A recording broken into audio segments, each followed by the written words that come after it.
Любопытная ситуация разворачивается почти незаметно на фоне новостей, привлекающих всеобщее внимание. Типа решения Трампа, переговоры и прочие очень интересные воображаемые геополитики. А ситуация такая. Российское государство интенсивно залезает в долги.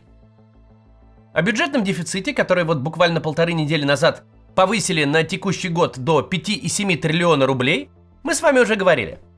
Но вот что более интересно, как правительство этот дефицит финансирует и с какой жадностью одалживает деньги. Чтобы было с чем сравнивать.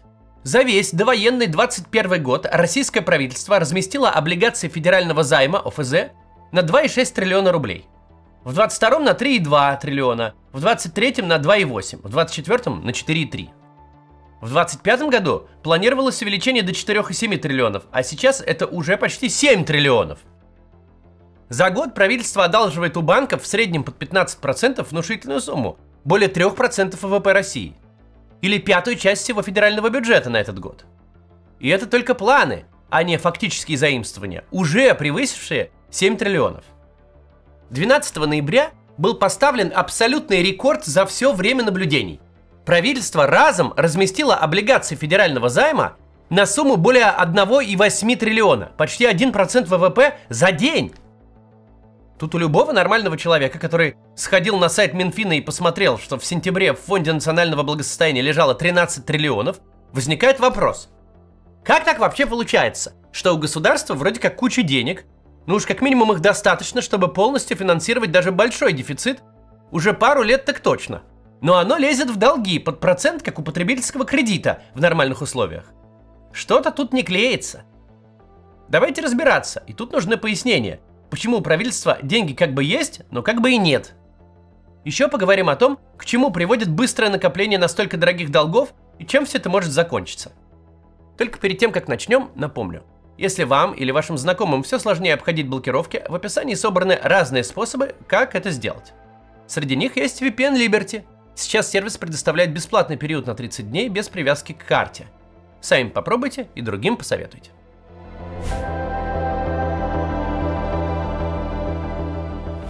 Дело в том, что деньги деньгам рознь. Как в резервах правительства, так и ваши личные. Ну вот, предположим, у вас есть 5 миллионов рублей. Но все эти деньги, как бы они разные. Вот есть 200 тысяч. Они лежат на текущем счете и дома в тумбочке. Эти деньги в моменте оцениваются по 1 к 1. Вы можете просто взять их и потратить. В той же тумбочке лежат еще 300 тысяч рублей, ну, например, в евро. То есть у вас там 3200 евро лежит. Вот только если вам резко понадобится эта сумма в рублях, и вы побежите в обменник, никто вас наличку по биржевому курсу не купит. Номинальные 300 тысяч в момент, когда ими нужно воспользоваться, превратятся, например, в 290. А еще у вас в банке лежит депозит. Пока он лежит и копит проценты, у вас на балансе весь миллион. Но если деньги нужны вам сию секунду, вы заберете только тело вклада, то, что вы в банк принесли, и потеряете проценты. Номинальный миллион превратится в 800 тысяч, которые вы, собственно, туда год назад и положили. Еще на 500 000 вам должны денег друзья и знакомые. И тут все будет очень по-разному. Те, кто был должен 2000 за ресторан, скорее всего, вернут тут же. То есть такие долги можно оценивать 1 к 1. Но вот если вы одолжили человеку 400 тысяч на долгий срок, то одним днем вы их никак не получите. Уж в лучшем случае должник отдаст вам малую часть, например, 1040. Оставив от номинального баланса в 400 лишь 10%, которыми вы можете воспользоваться сейчас. Еще 3 миллиона – это квартира, которая вам досталась от бабушки, и находится она в Челябинске. Да, такая квартира стоит 3 миллиона. Но это если вы будете продавать ее без спешки, месяц, 2, 3, а то и полгода. Если деньги нужны вчера, то продать ее придется не за 3, а за 2,5 или вообще за 2 миллиона. Таким образом, объем ваших резервов зависит не только от номинальной оценки активов в них, но и от их ликвидности. То есть от того, как быстро и с какой скидкой их можно реализовать. А по сути от того, насколько срочно вам нужны деньги и насколько хорошо сложатся обстоятельства. Ведь помимо фактора времени есть еще фактор неудачного момента. Одолживший крупную сумму друг потерял работу, рынок недвижимости в Челябинске встал колом. Тогда вы можете потерять 50 и более процентов от того, что у вас как бы есть. Ваши фамильные украшения из золота стоят 1 000 000 рублей, но конкретно сегодня, в выходной день и в единственном работающем ломбарде вашего города, их возьмут за 300 тысяч.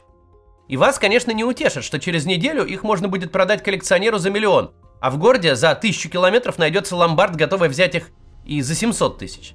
Ведь прямо сейчас единственный покупатель дает 300, а рыночная цена в этих обстоятельствах никакого отношения к биржевой не имеет.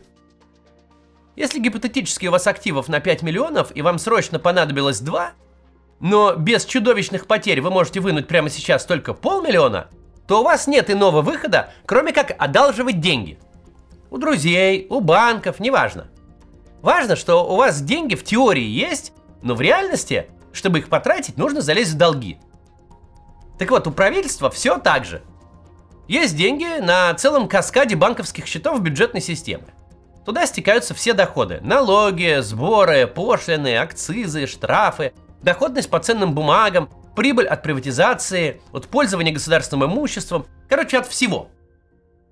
У вас бывает классическая ситуация: деньги были, деньги будут, денег нет.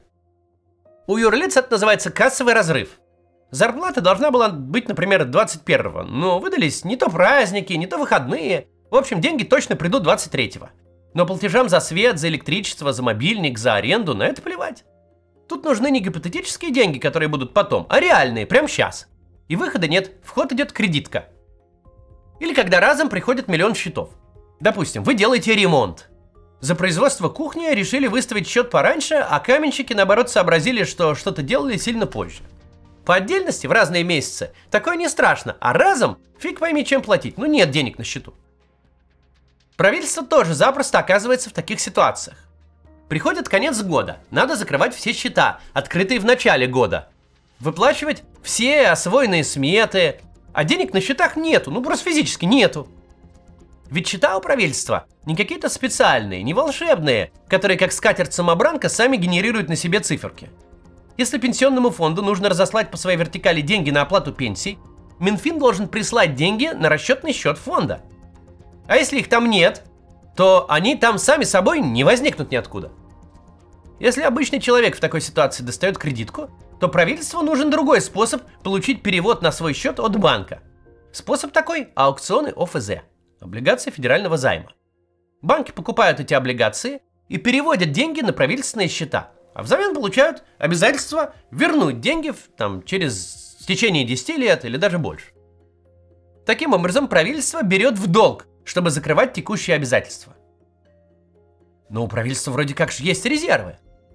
Есть, но с ними все тоже не так просто. Об этом и о том, как вся эта ситуация вообще в целом выглядит и чем может закончиться, подробнее поговорим после небольшой коммерческой рекламы. Посмотрите, пожалуйста.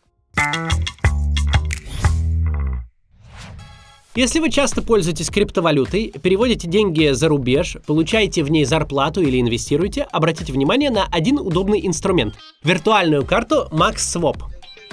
С ее помощью можно в пару нажатий перевести криптовалюту в фиатные деньги на карте, которая будет работать как банковская зарубежная карта. Сможете оплачивать покупки в магазинах за границей, иностранные сервисы, например, ChatGPT, Netflix, YouTube, Booking, Spotify. Карта эта полностью виртуальная, подключается к Apple Pay и теперь еще и к Google Pay. Решение это более доступное, чем оформление зарубежных банковских карт. Выпускается карта прямо в Телеграме. Достаточно создать там криптокошелек, пополнить криптовалютой и сможете тратить ее как обычные деньги. Активация быстрая, в тот же день сможете тратить. Обязательной идентификации не требуется. При этом у MaxSwap довольно большие лимиты на пополнение и траты, а средства зачисляются очень быстро.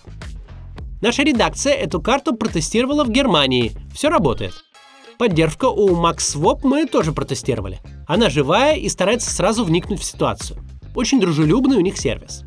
А если вы напишите им промокод CATS, то 50% от стоимости карты еще и вернется к вам на баланс. Переходите по ссылке в описании или воспользуйтесь вот этим QR-кодом, чтобы получить новую карту, которая будет работать за границей. Спасибо, что смотрите рекламу. Продолжаем. Так вот, у правительства же вроде как есть резервы. Ну прям как у вас, есть бабушкина квартира в Челябинске. Если вопрос срочный, то почему бы не продать ее одним днем? Ну вот и у правительства то же самое. Часть его резервов это прям деньги. Иностранная валюта на счетах, которую можно быстро продать на бирже. Другая часть – ликвидные ценные бумаги, например, акции. Их можно быстро продать, но в ограниченном количестве, иначе они моментально упадут в цене. Еще у правительства есть золото. Прям физические слитки в хранилище. Сами понимаете, товар этот очень специфический. Покупатели за ним очередь не занимают. Его нужно как-то транспортировать, у покупателя должно быть свое хранилище. Физическое золото может купить либо банк, либо иностранное государство. Физическое золото сложно продать быстро и невозможно по биржевой цене. Вы будете продавать его за столько, за сколько решат покупатели в конкретный момент времени. Физическое золото – это аналог челябинской бабушкиной квартиры. Вроде как есть, но с точки зрения баланса вашего счета прямо сейчас, это сугубо гипотетические деньги. Как вы не можете ими оплатить внезапный счет за лечение, так и правительство не может их перечислить на расчетный счет региона. И друзья, сродни тем, которым вы одолжили до получки 3 года назад, а получка все никак не наступит, такие друзья у правительства тоже есть. Это долги госкомпаний в форме облигаций и инвестиций в инфраструктурные проекты, которые типа как вернуться с доходом. 300 миллиардов рублей, потраченные на высокоскоростную магистраль Москва-Санкт-Петербург, как бы существуют на балансе Фонда национального благосостояния, записано там. Но в реальные деньги они превратятся примерно тогда же, когда ваш бывший одноклассник, везде вас забанивший и переехавший в другой город, вернет 100 тысяч, одолженные в 2010 году. Да, можете считать, что у вас эти деньги и вправду есть. Можете записать их себе и считать, что присутствуют они где-то у вас в резервах. Но от того, что вы их записали, они у вас точно не появятся физически. Дело, конечно, ваше. Да и правительство так делает. Сейчас же оно попало в другую житейскую ситуацию. В конце прошлого года оно сильно переоценило свои доходы и недооценило расходы. Те деньги, которые вроде как должны были быть, на практике просто не пришли или пришли в значительно меньшем количестве. И когда приходит время платить, а в конце года оно обязательно приходит, оказывается, что счета пусты.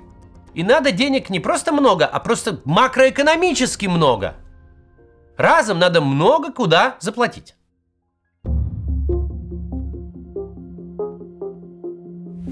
Так вот, за один только день, 12 ноября, российское правительство разместило этих ОФЗ, то есть пополнило свои счета, одолжив у банков под 15% 1,8 триллионов рублей.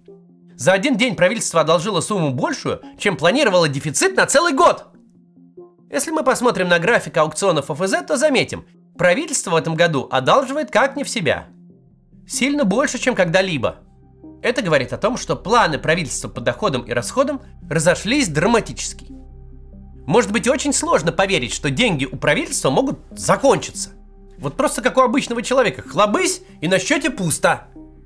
Это также сложно представить, как что не существует никакого облака, никакого абстрактного хранилища, созданного из ткани вселенной, куда вы загружаете свои файлы, там, фотки и видосики. А все, что вы отдаете Гуглу и Apple, в реальности лежит на самых обычных жестких дисках, которые стоят в физических серверах где-то. Примерно так же и тут. Если правительство планировало получить больше денег, чем ему перевели, то дело плохо. Правительство же не может их само напечатать. Почему банки готовы давать правительству в долг столько и так быстро, как оно хочет получить? Потому что бизнес банков брать в долг у клиентов, то есть вкладчиков, а потом эти деньги давать кому-нибудь еще в кредит. А бы кому банки давать не могут. Регулирование заставляет их вкладывать часть средств в активы вполне определенной надежности. В суверенные облигации, например. Купить какие угодно суверенные облигации банки в условиях санкций не могут. По сути, сейчас один из немногих способов хранить деньги клиентов – это российские ОФЗ. В условиях пока еще высоких ставок, клиентских денег, которые нужно куда-нибудь деть, у банков в избытке.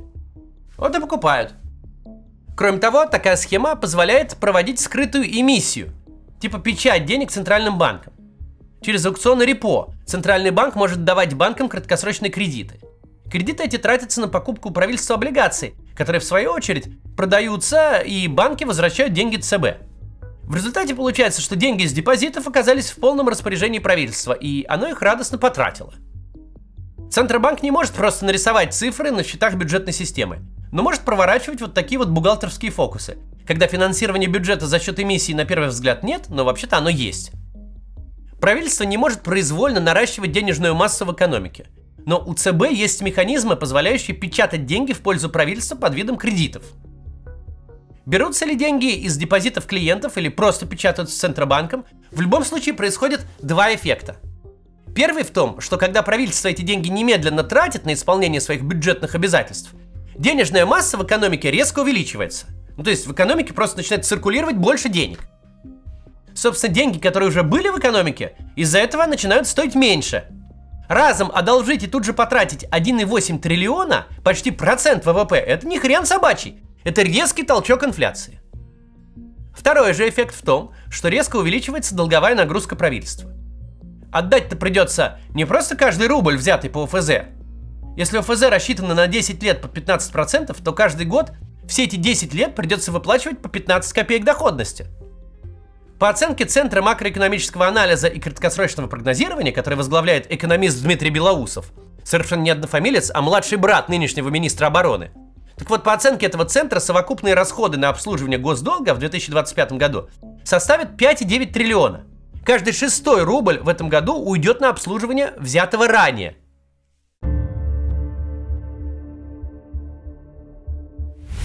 Собственно, ключевой вопрос нашего повествования не экономический, а такой: как систематически жить в долг и делать вид, что так и надо? Это вопрос политический, вопрос оценки рисков. Понятно, как такое решается на личном уровне. Можно пытаться договориться с кредиторами, просить отсрочку. Можно совершить рефинансирование, то есть взять в долг у тех, кто готов ждать, чтобы отдать тем, кто уже завтра придет в лучшем случае с описью недвижимости, а в худшем и с утюгом. Можно идти на большой риск, поступать как Денис Давыдов из очерков Медиазоны. Менять личности, контакты, страны, все время кидать разных людей в надежде, что тебя не найдут и не поступят так же, как с одним криптоинвестором недавно в Дубае. Нет бухгалтерского способа зарабатывать рубль и всю дорогу тратить 10. Есть степень риска, на которую хватит духа. То же самое и с государством. Если жизнь под очень дорогими долгами приобретает систематический характер, если нужно одалживать, чтобы покрыть проценты потому, что одолжил год назад, то выбирать придется из плохих вариантов. Повышение налогов не даст должного эффекта ни соразмерно масштабу потребностей, ни адекватного по срокам. Свистопляска с НДС, с повышением его на 10-ю часть, с понижением порога выплаты до 20 миллионов годового оборота – все это по оптимистичному прогнозу Минфина даст ему 1,2 триллиона рублей. Серьезное повышение главного бюджетообразующего налога даст по прогнозу 2/3 от того, что правительство получило облигациями за день. В масштабах долгов все проводимые фискальные игрища – налоги, штрафы, акцизы, пошлины, утилизационный сбор тот самый – это все просто курам насмех. Государству также невозможно получить какую-то внезапную откуда-то прибыль. Основной проект государства – это война, которая принести ничего не может. Клад под Покровском или в самом Покровске найден не будет. Никаких золотых запасов, которыми можно было бы компенсировать все потери, найдено тоже не будет. Так что же делать государству? Ну, у него есть несколько не очень хороших вариантов. Например, оно может в какой-то момент сказать: дорогие друзья, ваши 60 триллионов рублей депозитов в банках – это теперь облигации военно-патриотического займа. Мы будем вам выдавать какую-то доходность, выплачивать какие-то проценты. Вы даже можете эти проценты снимать. Но о самом теле вклада забудьте. Вот выиграем войну с НАТО, тогда вернем. Или ваши рубли на счете теперь не рубли, а купоны или баллы. Правительство само определяет, во сколько их оценить. Так было с пенсионными накоплениями, например. Если послушать российских финансовых чиновников, то именно к этому варианту проявляется нездоровый интерес. Очень уж часто и с большим вожделением любят у нас рассуждать, как много денег лежит у граждан на депозитах без дела. Ну, казалось бы, ты вот министр финансов Силуанов. Какая тебе разница, что там у граждан лежит? Не тобой положено. Что это за инсинуации про хороший ресурс и источник экономического развития? Однако ж есть. Есть еще вариант. Объявить дефолт по внутренним долгам. Устроить такой 98-й год на максималках. Сказать всем, что никаких выплат по ФЗ вообще не будет. Де-факто просто прекратить существование банковской системы на какое-то время. Остановить все платежи в экономике и, в общем, устроить ситуацию, которую сложно даже прогнозировать. Зато не придется быть хоть кому-то должным. Третий вариант самый мягкий и относительно безрисковый. Девальвировать рубль. Девальвация моментально даст эффект. Доллар по 200 сразу же удвоит рублевую цену бочки нефти и, как следствие, нефтегазовые поступления в бюджет. Такое финт ушами уже проделывали. В 2014-м ЦБ через выдачу банкам денег на скупку облигаций Роснефти моментально наводнил рынок рублями, что в совокупности с дешевой нефтью вызвало обвальное падение нацвалюты. Курс доллара, подросший к осени до 40 рублей тогда, 16 декабря улетел до сотни и стабилизировался в коридоре около 60 рублей на все время до войны. Да, девальвация повлечет за собой инфляцию, но штука в том, что не сразу и не в масштабе 1 к 1. С бочки нефти при курсе в 200 правительство сразу же получит вдвое больше налогов, а расходовать на покрытие бюджетных средств оно начнет не вдвое больше, а на несколько процентов больше, к тому же не прямо сейчас.